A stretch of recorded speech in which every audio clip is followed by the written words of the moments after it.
दोस्तों, स्वागत है आप सभी का एक बार फिर से हमारे YouTube चैनल डिजिटल सरजी में। दोस्तों, आज हम कंपटीशन का एक नया सेक्शन शुरू करने जा रहे हैं। अभी तक आप हमारे चैनल पे सिर्फ रीजनिंग का ही सेक्शन कर पा रहे थे। आज से आप हमारे चैनल पे करंट अफेयर सेक्शन की भी वीडियो पा सकेंगे और साथ ही हर वीडियो के क्वेश्चन और आंसर की बाइलिंगुअल PDF लिंक आपको हमारे डिस्क्रिप्शन बॉक्स में मिल जाएगी। तो चलिए ज्यादा समय नहीं गंवाते हुए सीखते हैं। दोस्तों, आज का जो हमारा पहला क्वेश्चन है वो है, निम्नलिखित में से किस राज्य ने अंकुर नामक योजना की शुरुआत की है? Which of the following state launched a scheme named अंकुर? पहला ऑप्शन है राजस्थान, दूसरा है गुजरात, तीसरा है मध्य प्रदेश और चौथा है असम। दोस्तों, इस प्रश्न का जो आंसर है वो है हमारा सी, मध्य प्रदेश। अब इस स्कीम में क्या है कि मध्य प्रदेश सरकार जो है वहां के लोगों को प्रोत्साहित करेगी वृक्षारोपण के लिए, और साथ में ही एक अवार्ड है जिसका नाम है प्रणवयु अवार्ड, जो खास इसी स्कीम के लिए लाया गया है। और इसमें जो लोग पार्टिसिपेट करेंगे उसमें से कुछ चिन्हित लोगों को यह अवार्ड दिया जाएगा। अब याद हो जाएगा ये क्वेश्चन आपका कि अभी हाल ही में किस राज्य ने अंकुर नामक योजना की शुरुआत की है, तो मध्य प्रदेश। अब यहाँ पे हमारा एक स्टेट का नाम आता है, तो अब उस स्टेट के बारे में भी थोड़ा बहुत जान लेते हैं। मध्य प्रदेश। अभी मध्य प्रदेश के वर्तमान जो मुख्यमंत्री है वो है शिवराज सिंह चौहान, ठीक है। और वर्तमान जो राज्यपाल है, गवर्नर ऑफ मध्य प्रदेश है आनंदीबेन पटेल। तो इस क्वेश्चन से इतना ही। अब बढ़ते हैं नेक्स्ट क्वेश्चन की ओर। दोस्तों, हमारा जो नेक्स्ट क्वेश्चन है वो है, निम्नलिखित में से किसे CII के अध्यक्ष के रूप में नियुक्त किया गया है? Who among the following is appointed as the president of CII? तो इस प्रश्न का जो हमारा उत्तर है वो है option number B, TV Narendran. अब यहाँ पे प्रश्न में एक टर्म आया है CII, तो थोड़ा CII के बारे में जान लेते हैं। सबसे पहले CII का फुल फॉर्म जान ले, तो CII का फुल फॉर्म होता है confederation of Indian industry. Confederation of Indian industry. तो CII का जो मुख्यालय है वो है नई दिल्ली, और इसकी स्थापना हुई थी सन 1895 में, ठीक है। इसका कार्य क्या है? तो यह भारत की एक गैर सरकारी उद्योग प्रबंधित संगठन है और भारत की औद्योगिक विकास प्रक्रिया में एक सक्रिय भूमिका निभाती है, ठीक है। यहां तक क्लियर है। अब आगे बढ़ते हैं हमारे नेक्स्ट क्वेश्चन की ओर।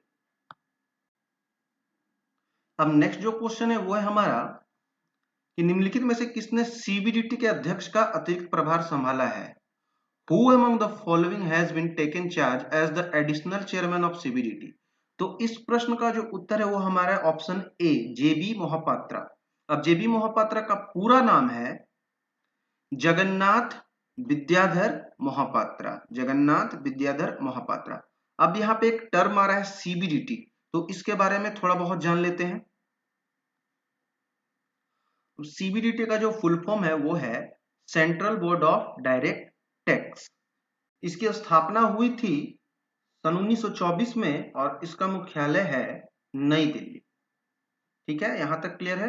अब आगे बढ़ते हैं हमारे अगले प्रश्न की ओर।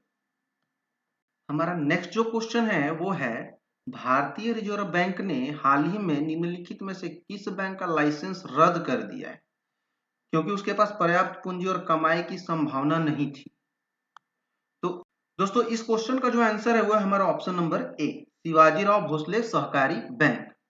अब इसमें क्या है, यह जो बैंक है RBI का जो गाइडलाइन है वो बैंकिंग रेगुलेशन एक्ट 1949 का कुछ जो गाइडलाइन है वो ये बैंक पूरा नहीं कर पा रहा था। जैसे कि यहाँ पे क्वेश्चन में ही साफ साफ लिखा हुआ है कि उसके पास पर्याप्त पूंजी और कमाई की संभावना नहीं थी, ठीक है। तो इसके कारण जो है RBI ने इस बैंक का लाइसेंस जो है वो पूरी तरह से रद्द कर दिया है। अब यहाँ पे एक ऑर्गेनाइजेशन का नाम आ रहा है RBI, तो RBI के बारे में थोड़ा बहुत जान लेते हैं। दोस्तों, RBI जो है हमारे देश का सेंट्रल बैंक है, जो कि सभी बैंकिंग रेगुलेशन को कंट्रोल करता है। और इसकी स्थापना हुई थी 1 अप्रैल 1935 में, तथा इसका जो मुख्यालय है, हेडक्वार्टर, वो है मुंबई, महाराष्ट्र में। और अभी वर्तमान में इसका जो आरबीआई के जो गवर्नर हैं वो है शक्तिकांत दास, जो कि 25वें गवर्नर है। यहां तक क्लियर है? तो अब बढ़ते हैं हम हमारे अगले प्रश्न की ओर। दोस्तों हमारा नेक्स्ट क्वेश्चन है, निम्नलिखित में से किस फार्मेसी कंपनी ने मेडलाइफ के अधिग्रहण की घोषणा की है? Which of the following pharmacy company announced to acquisition of Medlife? तो इसका जो ऑप्शन है वो है हमारा ऑप्शन नंबर डी, फार्मेसी। बढ़ते हैं हमारे नेक्स्ट क्वेश्चन की ओर। दोस्तों नेक्स्ट क्वेश्चन है हमारा, निम्नलिखित में से किस संगठन ने स्टेडफास्ट डिफेंडर 21 वॉर गेम का आयोजन किया है? Which of the following organisation organise the Steadfast Defender 21 war game? तो इस क्वेश्चन का जो हमारा आंसर है वो है ऑप्शन नंबर ए, नाटो। अब यहाँ पर एक टर्म आ रहा है नाटो, तो नाटो के बारे में थोड़ा बहुत कुछ जान लेते हैं हम। देखिए नाटो जो है इसका पहले फुल फॉर्म होता है नॉर्थ अटलांटिक ट्रीटी ऑर्गेनाइजेशन, जिसका स्थापना हुआ था 4 अप्रैल 1949 में। 4 अप्रैल 1949 में। ठीक है, यहां तक क्लियर है? और इसका हेडक्वार्टर जो है, इसका हेडक्वार्टर है ब्रुसेल्स, बेल्जियम के ब्रुसेल्स में। और वर्तमान में अभी नाटो के जो चेयरपर्सन है वो है air chief marshal Stuart Peach. Air chief marshal Stuart Peach, Stuart Peach. Okay, यहां तक क्लियर है? दोस्तों हमारा जो नेक्स्ट क्वेश्चन है वो है, निम्नलिखित में से किसने WHO महानिदेशक विशेष मान्यता पुरस्कार जीता है? Who among the following won the WHO director general special recognition award? तो इस क्वेश्चन का जो आंसर है वो है हमारा option number B, doctor Harshvardhan. अब डॉक्टर हर्षवर्धन जो है वर्तमान में हमारे हेल्थ मिनिस्टर हैं। ओके, अब यहाँ पे एक टर्म आया है WHO। तो WHO इसका फुल फॉर्म होता है वर्ल्ड हेल्थ ऑर्गेनाइजेशन। ओके, तो वर्ल्ड हेल्थ ऑर्गेनाइजेशन का जो स्थापना हुआ था, एस्टेब्लिशमेंट, वो हुआ था हमारा 7 अप्रैल 1948, 7 अप्रैल 1948 में। और इसका जो हेडक्वार्टर है वो है जिनेवा में। हेडक्वार्टर है जिनेवा में। ओके, अभी WHO के जो वर्तमान में डायरेक्टर जनरल है वो है टेड्रोस एधेनॉम। टेड्रोस एधेनॉम। ओके, यहां तक क्लियर है? अब बढ़ते हैं हमारे नेक्स्ट क्वेश्चन की ओर। हमारा अगला क्वेश्चन है, a book title stargazing the player in my life is written by which of the following cricketer? Stargazing the player in my life नामक पुस्तक निम्नलिखित में से किस क्रिकेटर द्वारा लिखी गई है? तो इसका जो आंसर है वो है हमारा ऑप्शन नंबर सी। वर्तमान में भारतीय कोच हैं रवि शास्त्री, और इन्होंने ही ये बुक लिखा है। अभी इनका यह पहला बुक है, the player in my life, stargazing the player in my life. ये भी क्वेश्चन क्लियर है दोस्तों। बढ़ते हैं हमारे नेक्स्ट क्वेश्चन की ओर।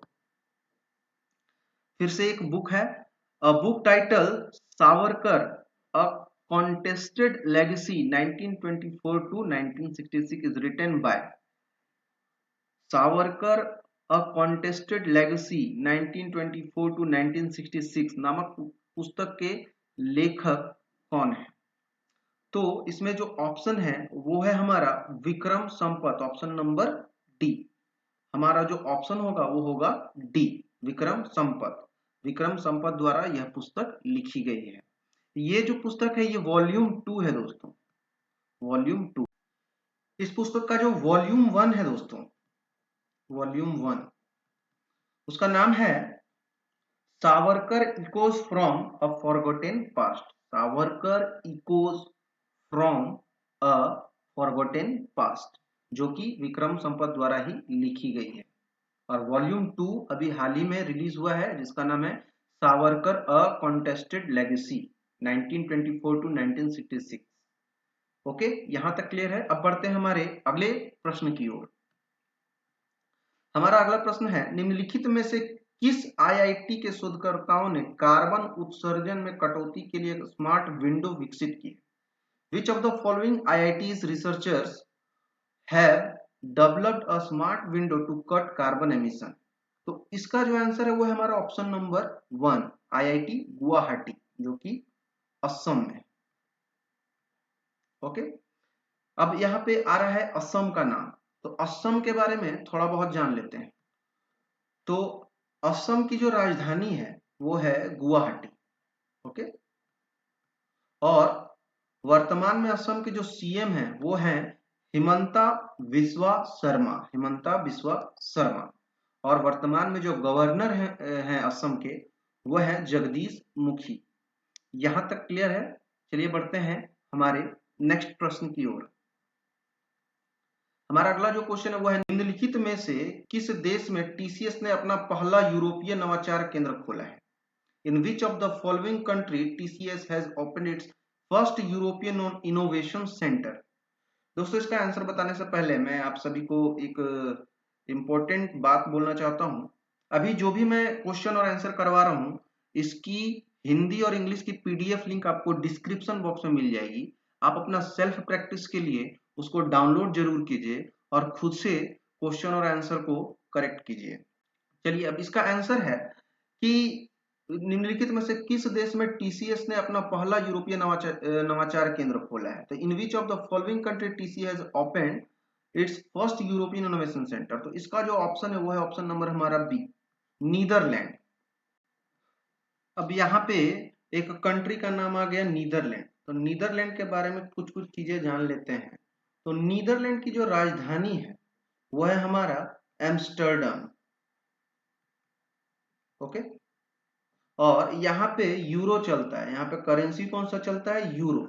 तो ये दोनों टेकवे है इस क्वेश्चन से। जो हमारा ऑप्शन था इस क्वेश्चन का वो है हमारा बी, नीदरलैंड। निम्नलिखित में से किस देश में टीसीएस ने अपना पहला यूरोपीय नवाचार केंद्र खोला है? तो नीदरलैंड में। किसने खोला है? तो टीसीएस ने।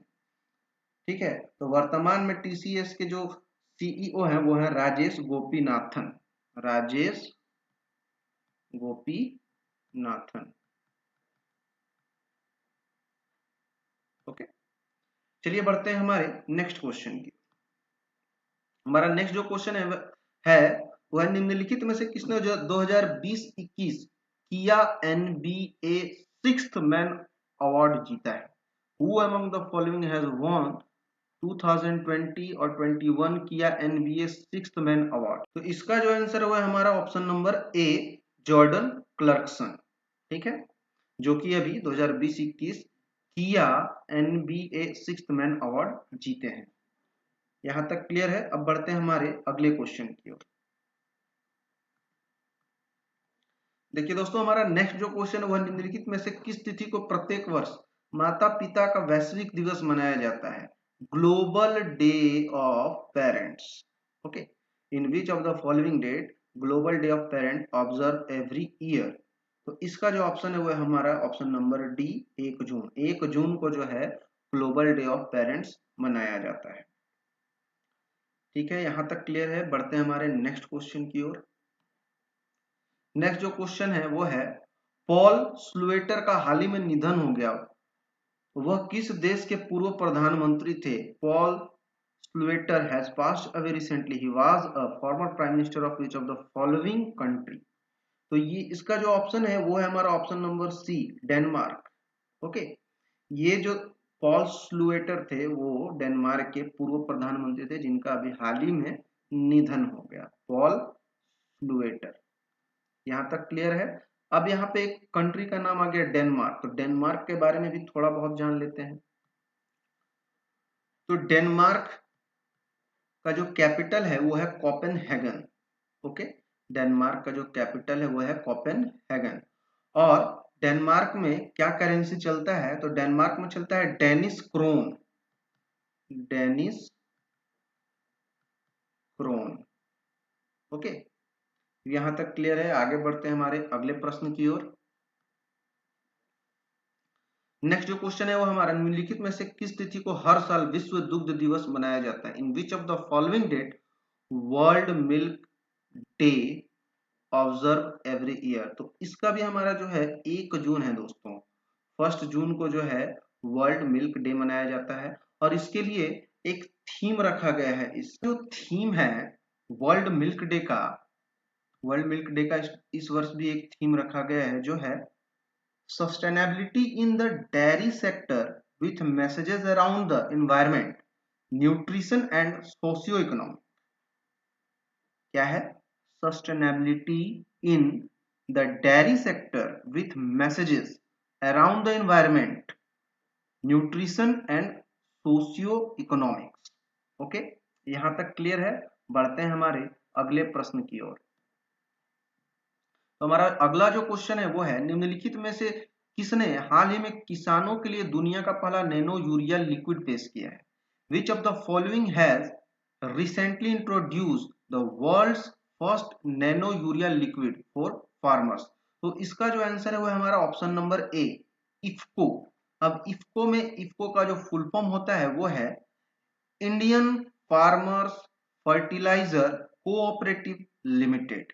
Indian farmer fertilisers cooperative limited. अब इफ्को के बारे में थोड़ा बहुत जान लीजिए। इफ्को का जो हेडक्वार्टर है वो है न्यू दिल्ली में और इसका जो स्टैब्लिशमेंट हुआ था वो हुआ था 1967 में। ओके, और इसके जो अभी वर्तमान चेयरमैन है वो हैं BS नाकाई। BS नाकाई। ओके, यहां तक क्लियर है। तो आज के लिए बस इतना ही। और जो आज की जो वीडियो है इसकी क्वेश्चन और आंसर की जो PDF लिंक है वो आपको हमारे वीडियो के नीचे डिस्क्रिप्शन बॉक्स में मिल जाएगी। आशा करता हूं दोस्तों आज का जो हमारा ये करंट अफेयर का जो सेशन है वो आपको पसंद आया होगा और कोशिश करूंगा कि हर वीडियो में कुछ ना कुछ इम्प्रूवमेंट लाऊं और जो डाटा है, जो स्टैटिक्स है वीडियो में, उसको और इम्प्रूव करने की कोशिश करूंगा। अगर आपको आज का हमारा ये वीडियो पसंद आया है तो वीडियो को लाइक करें, शेयर करें और चैनल को सब्सक्राइब करना ना भूलें। तो मिलते हैं हमारे नेक्स्ट वीडियो में। तब तक के लिए सीखते रहिए और सिखाते रहिए।